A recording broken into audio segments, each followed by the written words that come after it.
প্রথম যে খবরটি সেটা হলো বাংলাদেশের বিরোধী দল এবং সরকারি দল আবার হার্ডলাইনে চলে যাচ্ছে, মুখোমুখি হচ্ছে। আজকে জুলাই বিপ্লবের দ্বিতীয় বর্ষে 11 দলীয় জোটের পক্ষ থেকে যে বক্তব্য দেওয়া হয়েছে বিএনপিকে ইশারা করে, বাংলাদেশ আর একটা ভয়ঙ্কর দিকে যাচ্ছে। কেন যেন মনে হচ্ছে তৃতীয় পক্ষের খেলা শুরু হয়ে গেছে বাংলাদেশে। বিএনপি সরকার একটা বড় ফাঁদে আটকে যাচ্ছে, অথবা জামাত বিএনপি কোনো ট্র্যাপে পড়ে গেছে বলে মনে হচ্ছে। 2 নম্বর খবর,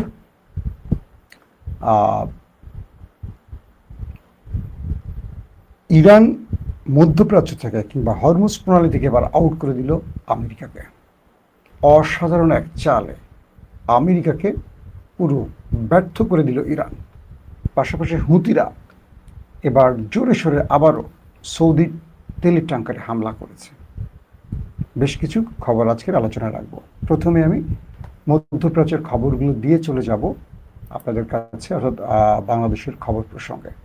তো মধ্যপ্রাচ্যের প্রথম যে খবরটি দিতে চাচ্ছি, ইতিমধ্যে দুটো দেশের মধ্যে আলোচনা চলছে। সেই আলোচনার প্রধান বিষয়টি হলো হরমুজ প্রণালী কিভাবে চলবে, ইরান টাকা নেবে কি নেবে না।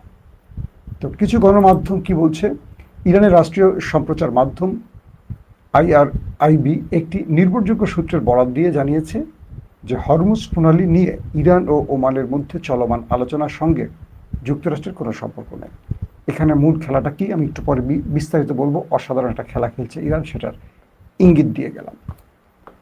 দ্বিতীয় যে বিষয়টি সেটি হলো, এর আগে মার্কিন পররাষ্ট্রমন্ত্রী মার্ক রুবিও প্রণালীটি নিয়ে আলোচনার অগ্রগতির কথা জানিয়েছিলেন।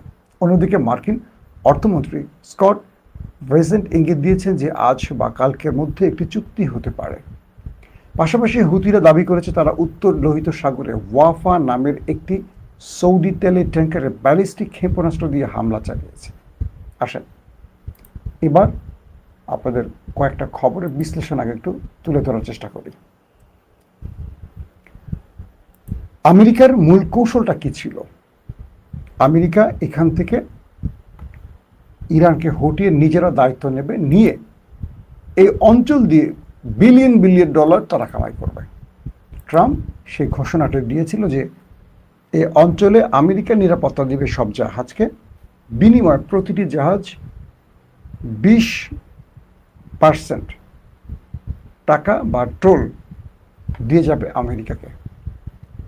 মানে ইরান কিন্তু এত চায় না, ইরান অনেক কম চেয়েছে। তো আমেরিকা এই অঞ্চলে ইরানের জলসীমায় এসে নিরাপত্তা দিয়ে তারা নিজেরা এটাকে দখল করার একটা পরিকল্পনা করেছিল। এখন কি হলো, তারা নেভাল ব্লকেট দিয়ে হরমুজ আটকাবার চেষ্টা করলো। ইরান সেই নেভাল ব্লকেটকে টার্গেট করে সিরিজ অ্যাটাক করে করে করে করে দুর্বল করলো, মধ্যপ্রাচ্যে মেরে আমেরিকাকে তক্তা বানায় দিল। ওকে, আমেরিকার 80% প্যাট্রিয়ট মিসাইল শেষ হয়ে গেছে, থার্ড মিসাইল শেষ হয়ে গেছে, যে কারণে তারা মার খেয়ে কাতার এবং পাকিস্তানের মধ্যস্থতা যুদ্ধবিরতির প্রস্তাব আবার দিয়েছে, কারণ তাদের অস্ত্র ফুরিয়ে আসছে। এই সময়টিতে ইরান থামেনি, ইরান সারপ্রাইজ অ্যাটাকও করেছে। ইরান কি করলো চালাকিটা, ওমানের সাথে তারা একটা পরিকল্পনা করলো। মাঝখানে ওমান ইরানের পক্ষে ছিল, আমেরিকা এবং মধ্যপ্রাচ্যের চাপ খেয়ে ওমান ইরানের বিরুদ্ধে চলে যায়। এরপর ইরান ওমানের সিরিজ কয়েক দফা অ্যাটাক করে। কয়েক দফা অ্যাটাকের পর কি ঘটে, আবারও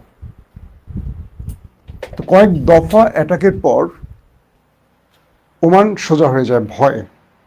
কারণ ওমান বুঝতে পারে যে আমেরিকার পক্ষে থাকলে ইরান তাদেরকে ছাড়বে না। ইরান তাদের কন্টিনিউ এভাবে হামলা করে বাকি আরবের মতো শেষ করে ফেলবে। এই ভয়টিতে ওমান আবার ইরানকে প্রস্তাব পাঠায় যে আমরা তোমার সাথে আলোচনা করতে চাই, তুমি আমাদেরকে আর ধোলাই টোলাই দিও না। ইরান কি করে, ওমানের কথা রাখে, ঠিক আছে তোমাকে আর ধোলাই দেব না, কুয়েত কাতার জর্দানের মতো তোমাকে আর মারবো না। কারণ যেহেতু ইরানের মিত্র বন্ধু ওমান, মাইরা মানে মাঝে মাঝে বড় ভাইরা ছোট ভাইদের মাইরা সঠিক রাস্তা চিনায়, এরকম। তো ওমানের সাথে আলোচনা হয়। সেই ওমান বলে হরমুজের ঢোকা আর বের হওয়ার যে সিস্টেম, একটা কন্ট্রোল করবে ইরান, একটা কন্ট্রোল করবে ওমান, এবং দুই পক্ষ যে টোল আদায় করবে এটা ভাগাভাগি করে নেবে। এই দুই পক্ষ যখন টোল আদায় করবে, এখানে কি আমেরিকা আছে?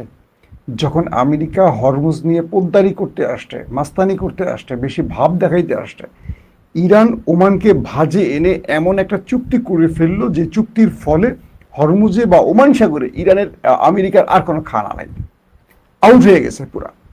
সেই চুক্তিটি ওমান এবং ইরানের মধ্যে হয়ে গেল।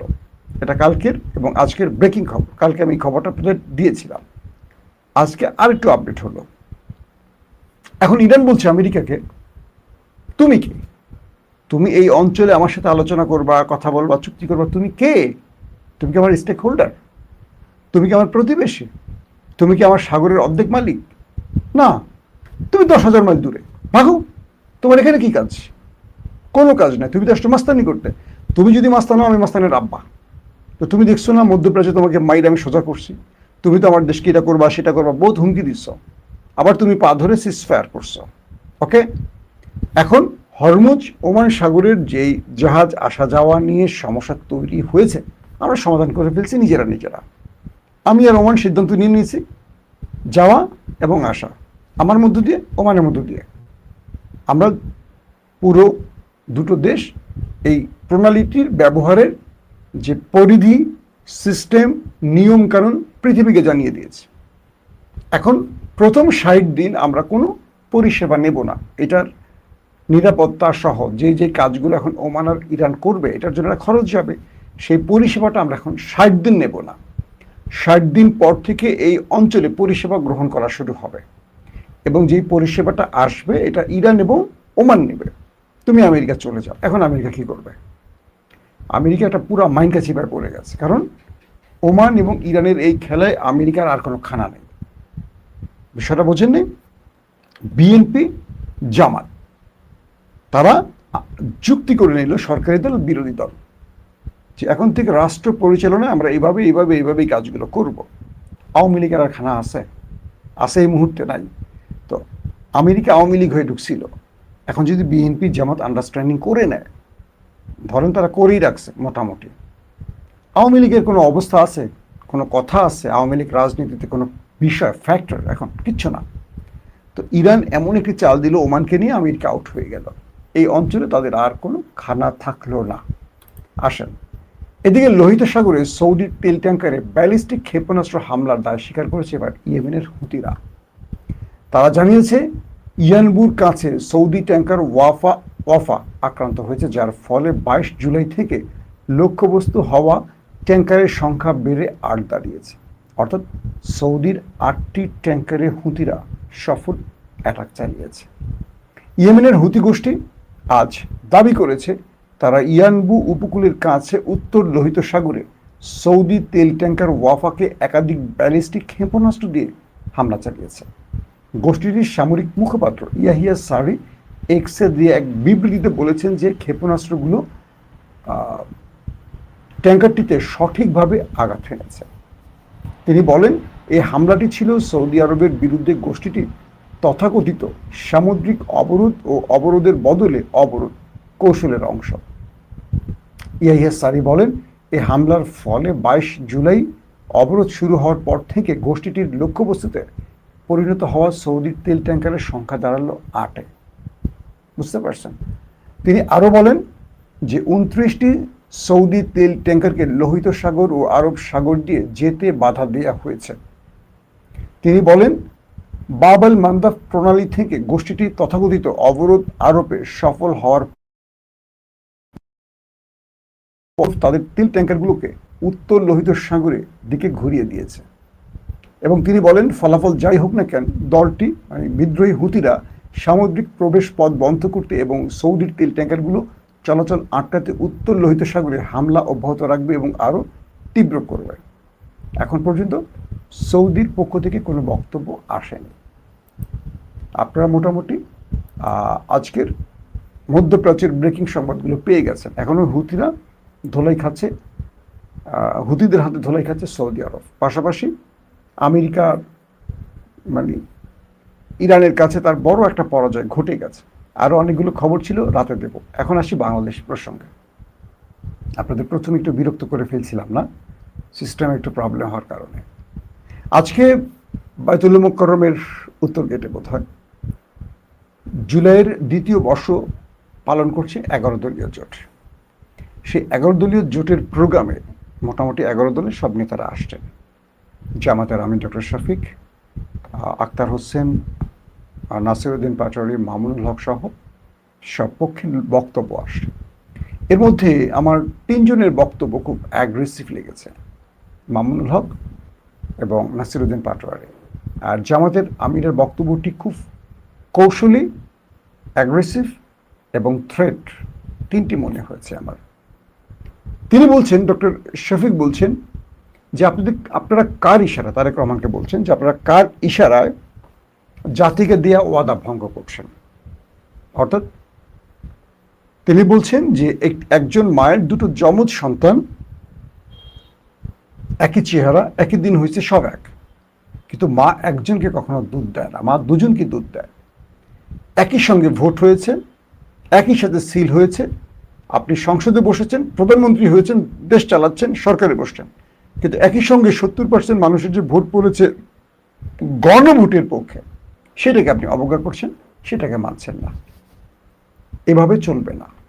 আপনি কার কাছে, তারেক রহমানকে বলছেন, আপনি কার কাছে দাসখত দিয়ে গণভোটের বিরুদ্ধে দাঁড়িয়েছেন, এটা জাতি জানতে চায়। আরও অনেক কথা তিনি বলেছেন। পাশাপাশি তিনি আরেকটি কথা বলেছেন, নাসিরউদ্দিন পাটোয়ারি কোরআনের একটি আয়াত তারপরে বলছেন যে তারেক রহমানের কাছে ভালো কিছু পাওয়া যাবে না। নাসিরউদ্দিন পাটোয়ারির বক্তব্য, তিনিও বেশ অ্যাগ্রেসিভ বক্তব্যগুলো দিয়েছেন, আমার কাছে তাই মনে হয়েছে।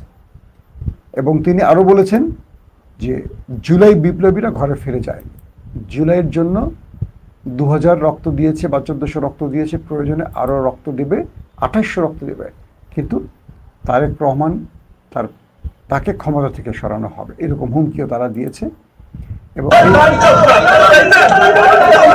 এবং তিনি এটিও বলেছেন যে তিনি ব্যর্থ হয়ে গেছেন, এখন তিনি তার ঠিকানায় চলে যাবেন, মানে লন্ডনেরটা তিনি লন্ডনে চলে যাবেন, এরকম অনেকগুলো কথা বলেছেন। এটাকে আমি এখন খুব গুরুত্ব দিচ্ছি না। মামুনুল হকও খুব অ্যাগ্রেসিভ বক্তব্য দিয়েছেন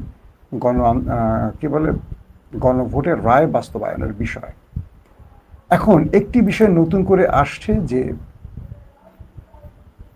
হঠাৎ করে দুটো দল কেন এত মারমুখী অবস্থানে চলে গেল।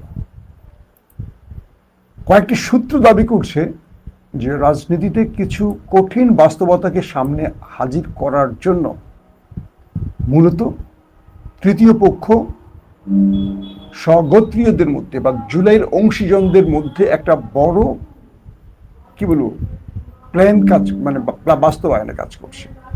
আমরা জানি যে বিএনপির সাথে প্রায় 20-25 বছরের সম্পর্ক হলো জামাতের বা বাকি যারা আছে জোটে তাদের। কিন্তু ইন্টারেস্টিং ব্যাপার হলো যে হঠাৎ করে তারা নির্বাচিত হওয়ার পর এখন দেশটা চলবে ভালোভাবে, তাই না? কিন্তু আমরা দেখতে পাচ্ছি যে দুটো গ্রুপের মধ্যে হঠাৎ করে লেগে গেছে বড় কেওয়াজ, এবং এই কেওয়াজের ফলে তৃতীয় পক্ষ তাদের পরিকল্পনা বা ষড়যন্ত্র বাস্তবায়নের দুর্দান্ত পদক্ষেপ নিয়ে এখন এগুচ্ছে, মানে তারা সফল। দর্শক, আমরা আপনাদেরকে একটা ভিডিও দেখাই, আপনারা অনেকে ভিডিও দেখাতে বলেন, দেখেন তো এই দৃশ্যগুলোকে আপনারা সাপোর্ট করেন কিনা। মানে 24-এর বিজয়ের পর একটা নতুন বাংলাদেশে এই ভিডিওগুলোকে কারা কারা সাপোর্ট করেন আমাকে একটু বলবেন।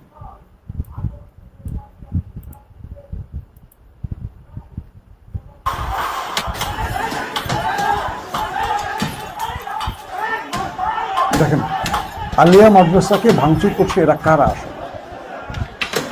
একটা প্রতিষ্ঠান আলিয়া মাদ্রাসা, দেখেন দিন প্রতিষ্ঠার শিক্ষা দেওয়া হয়, এরা কারা আপনারা বলেন? আমি তাদের নাম বলবো, আপনারাই বলেন এরা কারা হতে পারে? এগুলো কিসের লক্ষ্য? একটা মাদ্রাসা,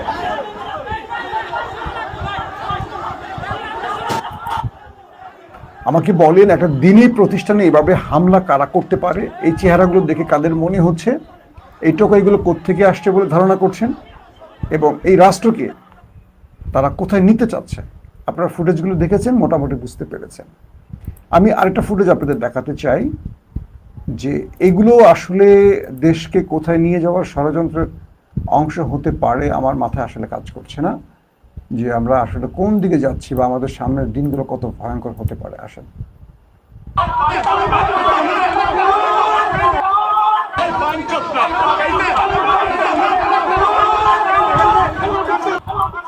আমরা দেখছি রবিউল ইসলাম নয়ন তিনি ওই বাইনচোতরা বলে হাতের পাইপ দিয়ে তার সহগোত্রীয়দের তাদের দলের লোকদেরকে পিটাচ্ছে, তোরা পিছনে যাচ্ছে, সে আয় সামনে আয়, ছাত্র শিবির পিটিয়ে আসে মুখে গালিগালাজ করে এবং দেখেন ধাক্কা ধাক্কা মেরে নিজের লোকদেরকে নিচে ফেলে দিচ্ছে। দেখেন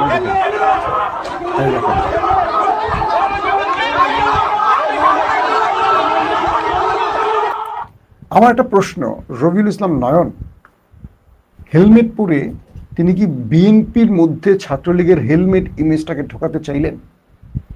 নয়নের এই পারফরমেন্স বিএনপির 1 ইঞ্চি লাভ হলো কিনা কমেন্ট করবেন। যে দলেরই ভাইরা হন আপনারা কমেন্ট করেন, বলেন তো ছাত্রলীগ যে দৃশ্যায়নে, ছাত্রলীগ যে চেহারা দেখিয়ে দেশ থেকে বিতাড়িত হয়েছে এবং ছাত্রলীগদের দেশ ছাড়া করতে যে জাতির পুরো জাতি এক হয়ে গেছে, সেই পোশাক পরে, সেই চেহারায়, সেই রূপে, সেই অ্যাক্টিভিস্ট মানে কি বলবো, সেই চরিত্রগুলোকে ধারণ করে হঠাৎ যুবদল ছাত্রদল মাঠে নামলো।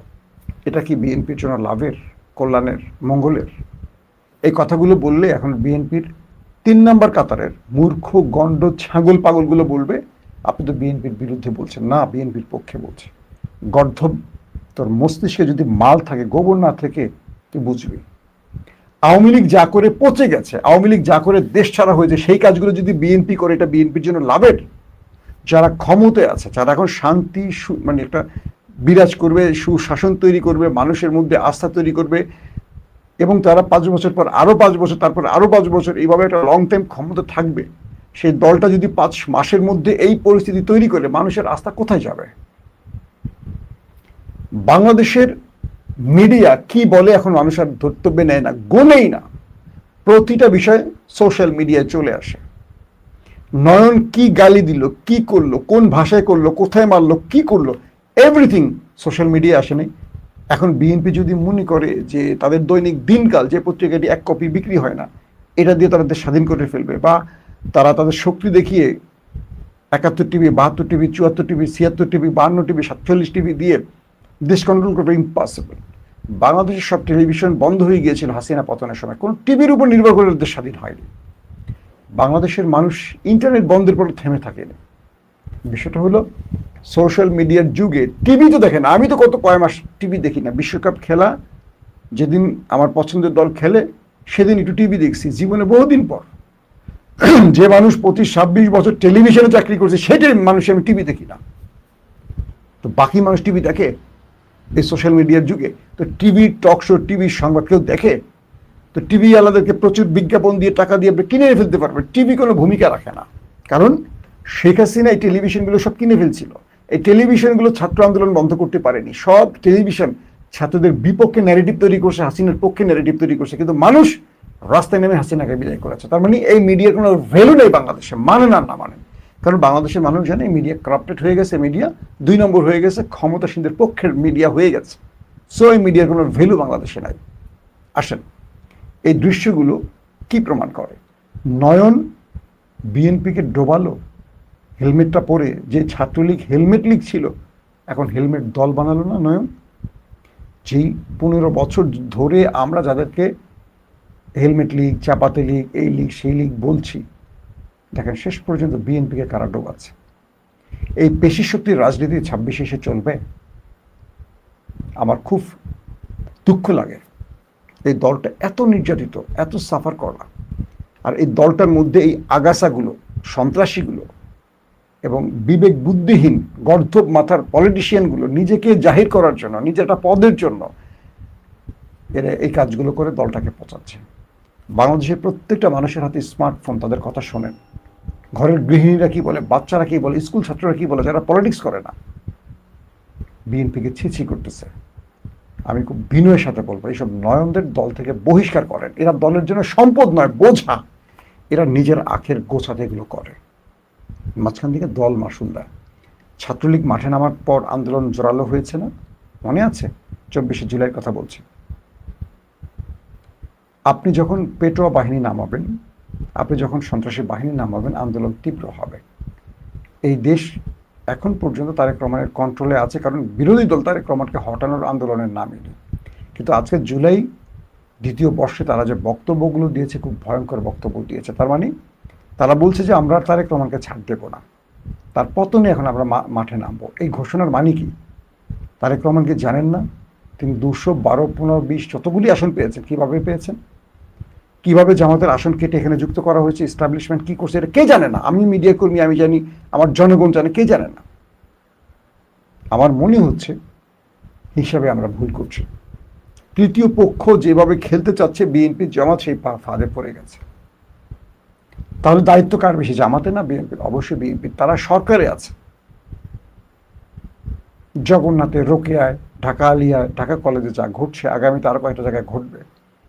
মনে রাখবেন, এই সরকার এভাবে চলতে থাকলে আগামী কয়েক মাসের মধ্যে বড় রকম বিপদে পড়ে যাবে। যে বিপদ থেকে সরকারকে রক্ষা কেউ পাবে না, কারণ নেপথ্যে যারা খেলছে তারা এটাই চায়।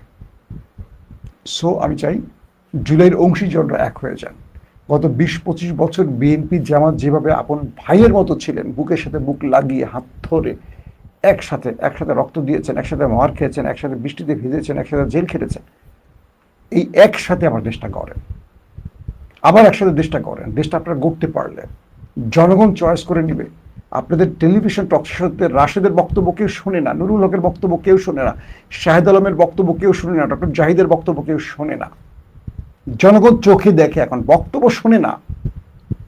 আমি আবারও বলছি, আপনাদের এই ন্যারেটিভ, আমি মাসুম মাহবুব আপনাদের যত কথা বলি, যদি প্রমাণ না থাকে, আপনারা না দেখেন, আমার কথা বিশ্বাস করবেন? আমি তো আউলিয়া না।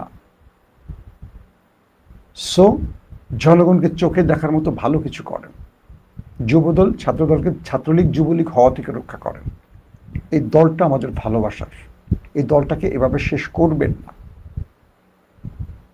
দেশটাকে রক্ষা করতে হলে নিজেরা, জুলাই অংশীজনরা মিলে সিদ্ধান্ত নেন, গণভোটের রায় মেনে নেন।